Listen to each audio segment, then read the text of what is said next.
I'm here with Christian, and you're a house whisperer. You're an author. You Yeah. wrote a book about house whispering. That's right, yeah. And what you do in Amsterdam? Oh, well, over this last weekend, we've been running a workshop on house whispering. Getting people to tell their stories of their life and what issues they have, and showing them the relationship to where they live. Because what is inside us is reflected outside us in our outer home. So inner home, outer home. And by people realizing that so much of our life and our issues are actually internal, yet in our home we can actually understand them and take a step towards sorting them out. So the workshop was about getting the group to understand their own inner story. Yes. And you teach also, huh?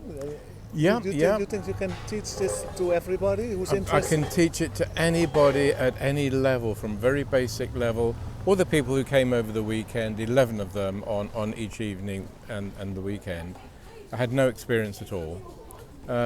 So I just take people from where they are and get them to a very deep place of understanding. And that's just the experience I've had, and I love working with people and of course with houses. So. Yeah. Because you're an architect too. Yep. I've been an architect for a very long time and interior designer. And so I've always worked with buildings. I worked with my father, who was a builder, as a teenager, working in, buildings, stripping out, doing all the hard labor. So really getting to know how a building feels, but particularly the emotions of a building, because all this work is about emotion. So understanding and feeling the emotion of a building, and all that is actually held both in the physical structure of the building through the element of water, which holds memory, but also in the invisible geometric matrix, the imprints of anything that's happened in your house will replay.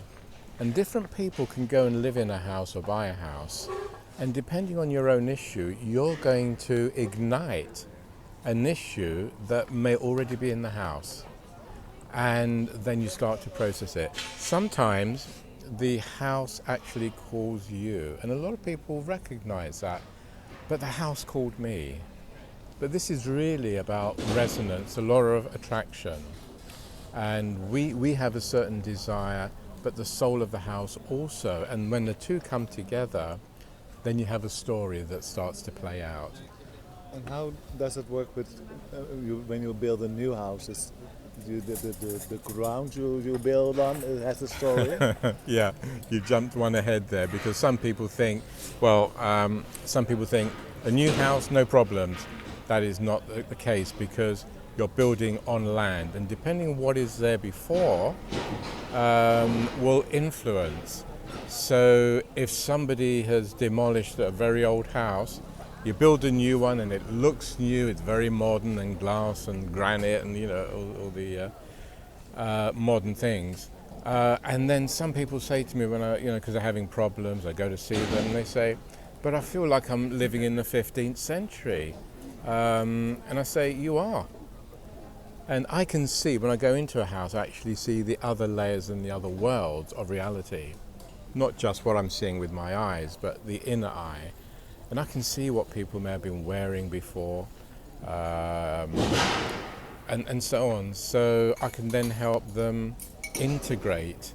Because what is important with this work is that we live in the present moment now, not in the past. Unless you want to live in the past, and that's okay. Well, in the past, there's also a lot of learning processes for the people. Sure.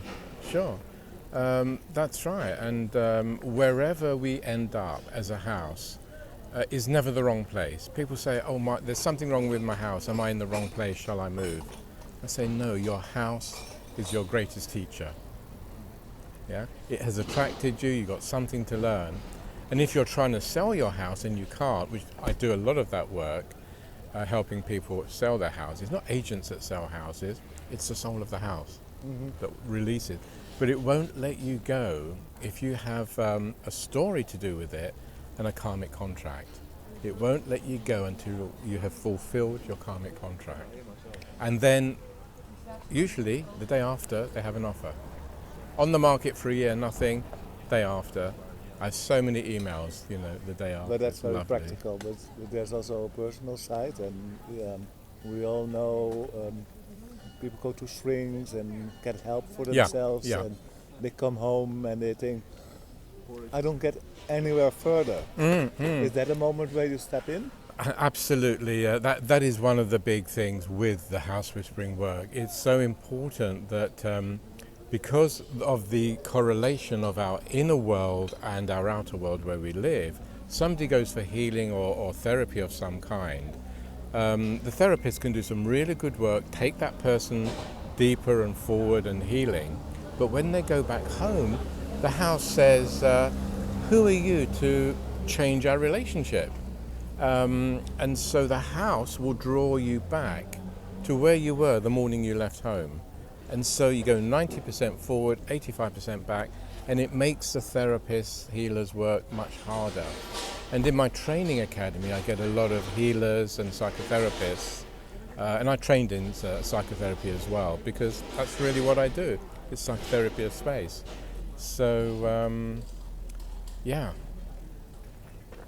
I find it really interesting. Yeah. What advice can you give to the people who listen to the show?